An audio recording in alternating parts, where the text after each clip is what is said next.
Hey everyone, Tony from the Handlebar Workshops, and today we're in my office workshop where I have all my guitars. As you can see, I got quite a few of them, which means I also have quite a few guitar straps. Some cheap, some not so cheap.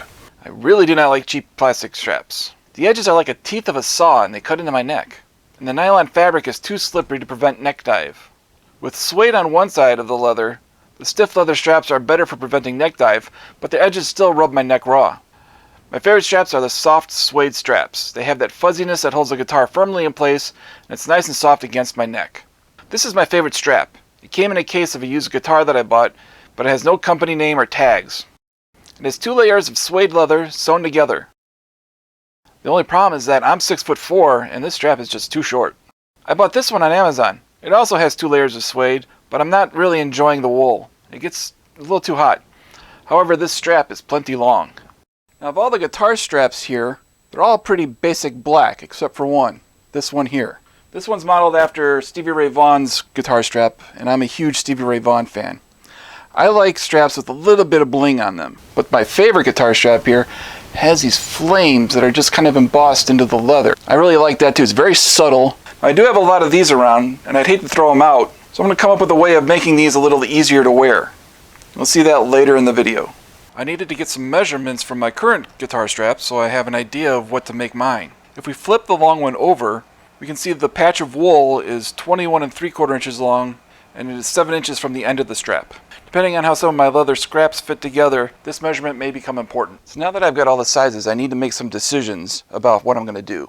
12 seconds. And I've decided that I'm going to go with this length here, but I'm going to go with pretty much this size. So I'm going to make this a little longer and then make the tail longer than to match this tail here.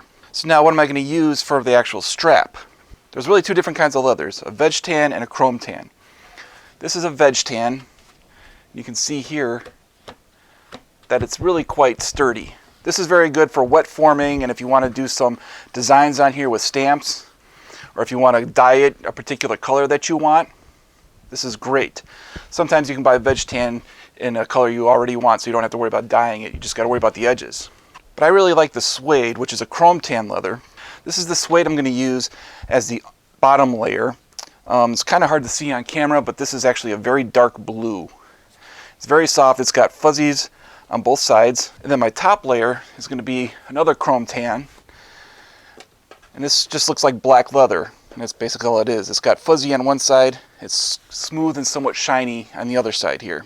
Now there's different kinds of chrome tans as well. Some have a bit more body to them. They're a little bit thicker and not as floppy as this. Like if I hold this up, it's not as floppy as say this is. This is just all over the place. This is what I want to use because it's so soft. It's almost like a glove leather. The only problem I have is that this is all the leather I have to work with. Got 2 pieces of the blue suede and 1 piece of the black. I'm going to go with the thickness here with the length of this. So I need to, I'm a little short back here, just maybe about 3-4 inches. I can add on to that, that's no problem. That'll be in the back, you won't be able to see it. Now if I was selling these to a customer, I'd buy a whole new side of leather. This is what's going to be on the bottom, is this blue piece right here. And it's quite a bit shorter than this, so I'm going to have to add on to that as well in the back. The only thing I want to worry about, the tip of it is pretty much right there. You can see it goes to about here. My main concern is that I want it to be at least as long as this, because I know using this strap with this length, this wool part fits on my shoulder perfectly, and I don't feel any of the seams. They don't hit my body at all. So that if I put a seam here, it's not going to be felt on my shoulder or anything. It won't be seen. It'll be in the back. It'll be just fine. All right, I got a nice straight edge along one side here. Lined it up at the 12. I'm going to go 3 inches wide, so I go to the 15. I line up the 15 there. And I line it up down here. I have a nice 3-inch strip right here. Brand new blade of my knife. Just follow the straight edge.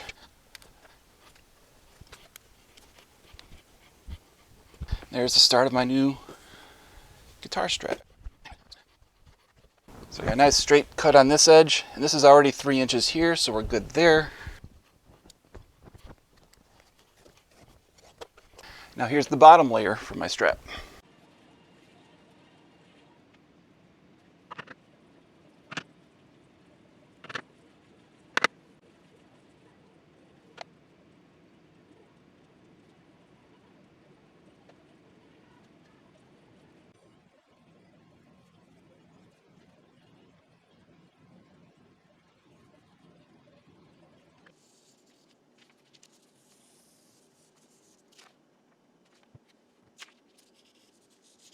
So I took the rubbing and I traced out the flame that you can kind of see there. And it looks like they used the same stamp on all three, so I just traced out one. And then I scanned that into the computer and printed it out. And then I made a cutout of it on some cardboard. You can see how that would fit in right there. So now I can use this as a template on my strap.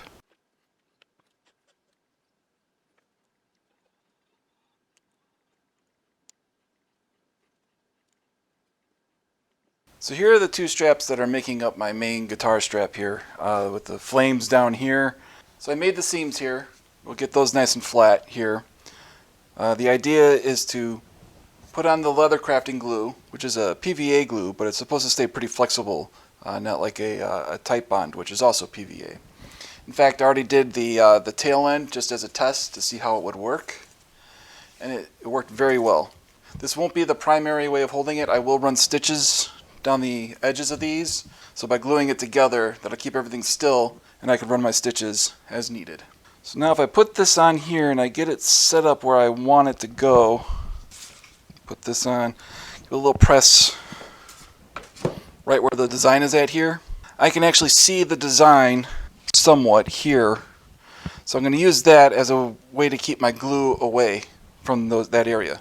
Normally I wouldn't want to do this on the garage because there's sawdust everywhere, but I got all my clamps out here, I've got this board out here. It's just easier to bring this to all my tools rather than bring my tools to the strap. Take the glue all the way out to the edges here. So that's where I'm going to be running my stitches. I want all that to be as nice and glued together as possible. I'm just doing my best not to get it on the other side of the leather here. I got to be very careful right around this area here. I'm trying to stay away from where those flame designs are going to be at because I don't want any glue to get on there and show through the windows that I've cut out here. This is already getting pretty sticky. I'm trying to line up at least one edge here. It tacks up pretty well, so you can, but not so much that you can't work with it. Now that they're kind of stuck together pretty well already before it even dries, I'm not too worried about them shifting around on me as I clamp this up. Squash those seams down as best as possible as well. I've got a seam, one of the seams is right here and the other one's right here. So you can see it's kind of thicker at this point than it is down over here. That's because of those seams there. See a little bit of daylight through here and may need to get another clamp on there. So the two seams are right there. No more daylight through there. It's all nice and tight.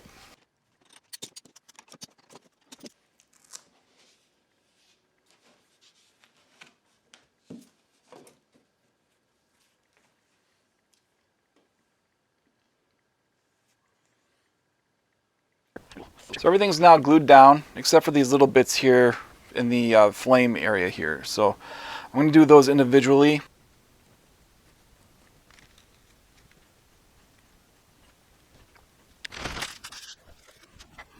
Now I just need something heavy, something like lead or an anchor to weigh this down. I got it.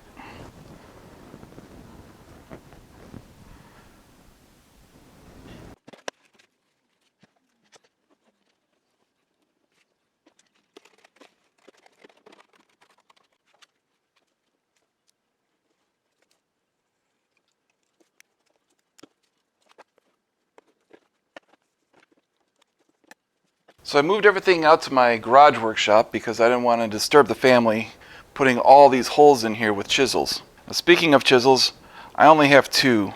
One is a 5mm and one is a 4mm. And since the 5mm is much wider than the 4mm, I can cover a lot more ground a lot quicker. So I'm going to use the 5mm for this one.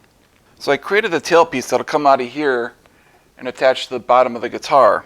I glued up 2 pieces of 2-inch wide leather, and then I cut off a 1/2 inch down each side to leave myself with a 1-inch strap. You can see I've got a 1-inch hole here, or just slightly over an inch. Then I'll be using this template to add in more holes along here so I can adjust it as much as I want. I want to run my stitch line 1/8 of an inch from the edge. So what I did is I made myself a little guide. It's got a little overhang here. It's 1/8 of an inch wide. I'm going to have it on my pad and push the strap up against it, and then I can have the chisel come down and give me a nice 1/8 inch distance from the edge here. It'll give me a nice straight line along all these straight edges here. I'll have to improvise around the curves. So with that, I guess we get started. I'm going to start on the tail strap because that way if I screw things up, it's less likely to be seen.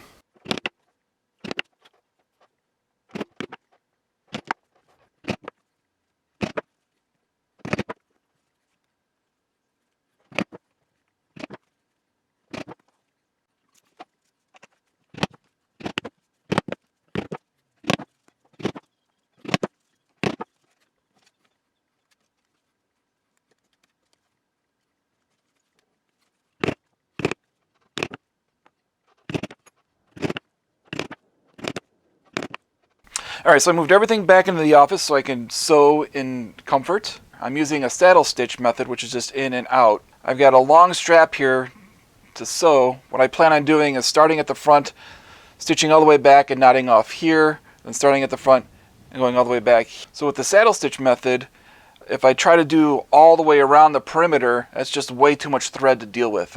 It gets tangled up and everything else. This is the best way I can come with to make things easier on myself. The saddle stitch is a very strong stitch, and if one piece of it breaks, it's not going to fall apart like a sewing machine would. Also, by just doing one side at a time, if one of them does fall apart for whatever reason, I just have to repair one side. I don't have to redo the whole thing. I've got a nice big thing of black thread that I got off Amazon. I don't even remember how much it is. I think it's 0.8 millimeters, which seems to be a pretty good size for the holes from the chisel. One of the nice things about having a nice shiny leather like this is you can see the little holes here pretty easy on this shiny leather. So once I get everything stitched up, that's when I'll go and I'll stitch around the design. To do the stitching, I'll be using this stitching pony, which I made. One piece has the base, 2 pieces upright, a couple pieces in here and here. It's got this nice little peak here, so as you're poking your needles through, you can kind of work at it like that a little easier. Then I'm just using a clamp here to keep it shut. I've got a hinge over here so that can open up. So as I place the leather into the stitching pony, I'm putting the eyelets just above my wood here so I can get to them easily. I've got it set up right now where the shiny side is facing this way because I'm right-handed. That's where my dominant hand is going to be poking the needles through. And I want to be able to see where the needles go in. As the chisel went in from this side, it kind of pushes that side of the leather that way and pushes it that way. So trying to get a needle in through this direction is kind of going against the grain. So starting with this way makes it a little easier. Up here at the top, I've got 2 magnets that are just taped on with some painter's tape. That way I can keep track of my needles easier. But I like doing tape, that way I can put them wherever I want.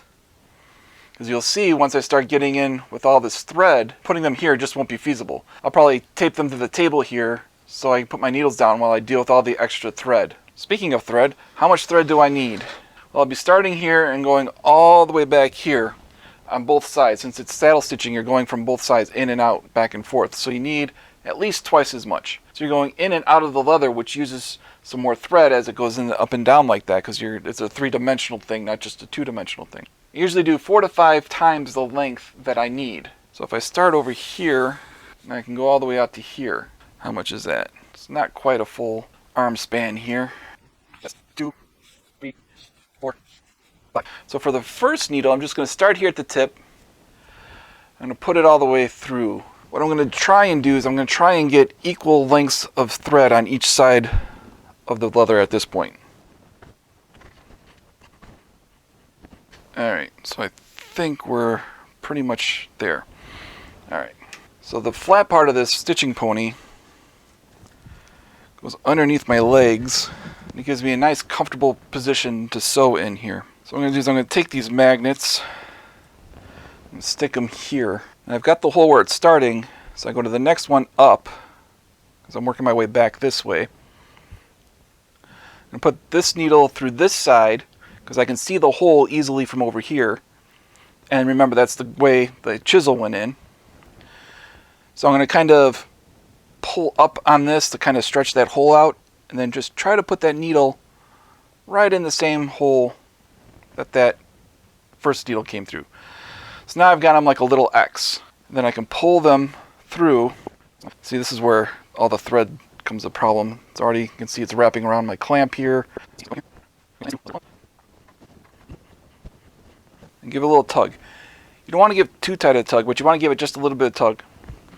Now with this soft leather, you got to worry about bunching up the leather. If you tug too tight, it'll curl the leather at the edge here. So just a little tug, maybe kind of in the direction that you're going, which is back this way, so you want to kind of tug out and pull back a bit. Now as I get farther to the back, it'll become a little easier. I won't have to pull these out so far and set them down. I can do it all in here. It'll be much faster, but right now when I'm dealing with all this extra thread, I gotta use what I got. I gotta do what I can to keep it all from getting tangled up. Last thing you want is a tangle. Then you gotta pull everything apart. It just makes it a big mess. So now I've pretty much come to the end of what I need to stitch here. It's taken me about an hour and a half just to do the one side. Normally what I'd be trying to do is get the needles to come up between the layers of leather so I could tie it in there, but I can't do that here because they're too glued on. So what I'm going to do is I'm going to go back one hole and push it through like that. Alright, so what I'm going to do is I'm going to basically do a square knot here. I'm going to do left over right first. I'm going to do more of a fisherman's or surgeon's knot. Do one through, another through, and then I'm going to pull it tight. And then I'm going to do a right over left, come up through this way. And then pull it that tight. So I'm going to snip this here like that. So you can see a little knot there with the little threads hanging off. So what I'm going to do is I'm going to burn that like that, and then I'm going to push it in and mash it down. So you can see we did the bottom here, and the top is yet to be done. I got another hour and a half of stitching to do that. So I'm not going to make you watch that. I'll bring you back when I start stitching around here. So now I'm going to sew around the designs here, the flames. So the hole here is going to attach to the top of the guitar here, and this part's going to go up near my neck. So I'm going to want the knot to be over near this side. So I'm going to start over here, work my way around, and come back over here.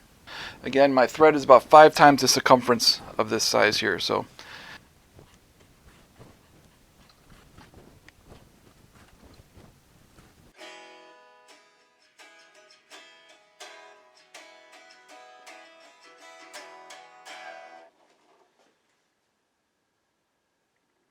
we don't need to throw away those cheap plastic straps. We can make something that makes them more comfortable to wear. I got 2 pieces of that blue suede that we were using, that purple suede, on the back of the one strap. And I have some contact cement. So I'm going to use a popsicle stick. I'm going to use an old gift card to smear it out.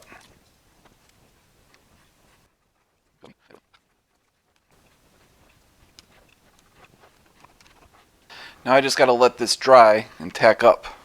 About 15-20 minutes. Alright, so now that the glue is dry, it's not even tacky anymore. I'm not going to put these together. What I'm going to actually do is flip these and attach them like this. I have to be very careful not to touch them too much, because then it's, can't, ooh, shoot, came close. Gotta get that lined up. Get the edge lined up, get the corners lined up. You can press down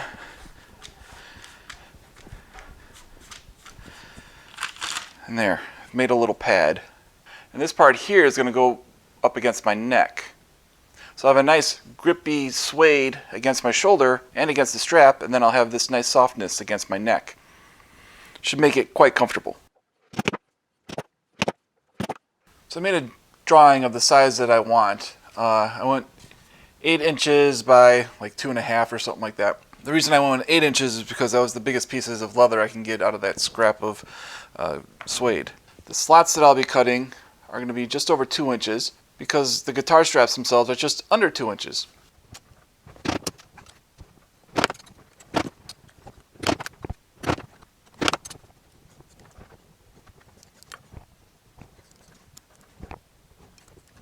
Sew up this one, we've got one folded over edge and we've got 3 other edges. So I'm only going to sew those 3 edges. The problem with the suede on both sides is that it's really quite difficult to see your chisel marks. So I think I chiseled around each of these, but I can't really tell.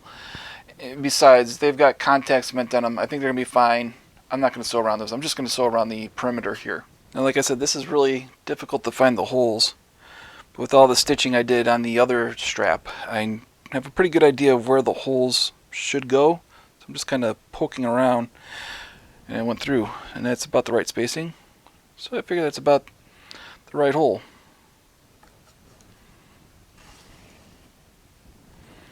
And then again, go fishing. There's one. It looks about right. So we'll stitch it up. Alright, since I kind of want this thing to be kind of either or side, I want my knot to go in the middle of these 2 layers.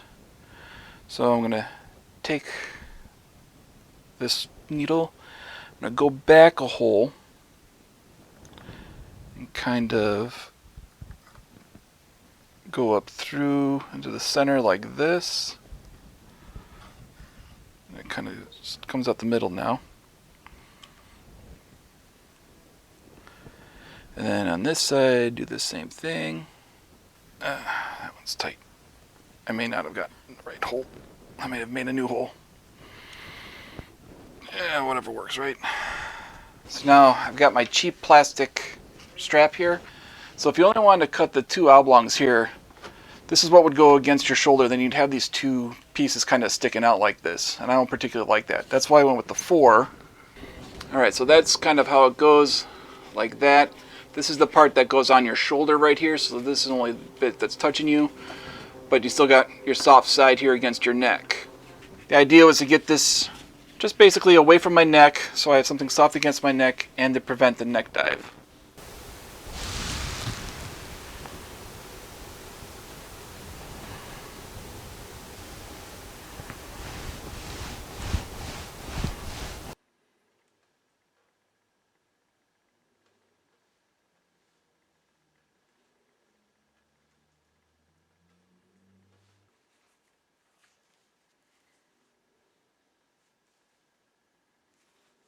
So I think all in all it turned out pretty well.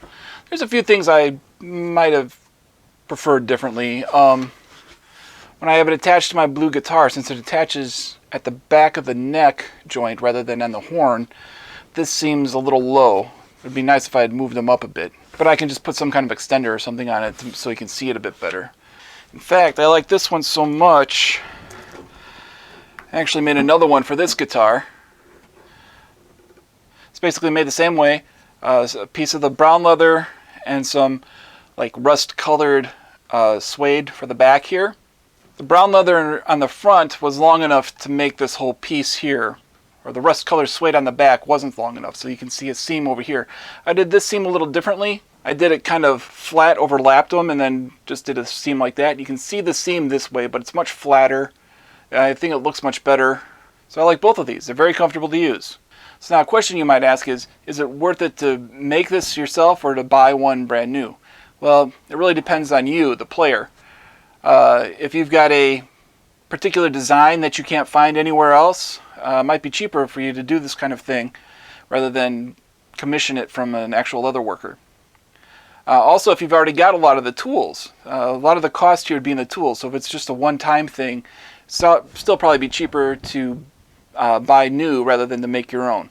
But if you're like me and you do a little bit of leather work and some other work and you already have tools and stuff like that available to you, then yeah, it's probably cheaper to do this kind of thing for yourself. Just a reminder though that each one of these is probably 3 hours worth of stitching. That's just the outsides, and then another hour for everything on the inside. So that's a good 4 hours per strap. So that's where a lot of the money comes in. But even with these leathers, they're kind of thin, so I could probably use them on an actual sewing machine rather than doing a hand stitch. It won't be quite as strong of a stitch, but it's much faster, and if that's what you're looking for, is fast over durability, then that'll work. As for the suede strap that goes on my plastic straps, I like the way that worked out. That worked out a lot better than I thought it would. The only thing I wish I would have done differently was make them bigger, but I didn't have the scrap leather to make them any bigger than they are. This is the biggest I can make in this style. I hope you enjoyed this video. If you did, give me a thumbs up down below, and think about subscribing. We got more content like this coming at you. This and a lot of other stuff as well. It's a very varied channel, so very varied channel. Got a lot of different stuff on there. So feel free to check out the other videos. And as always, thanks for watching, and I'll see you on the next one.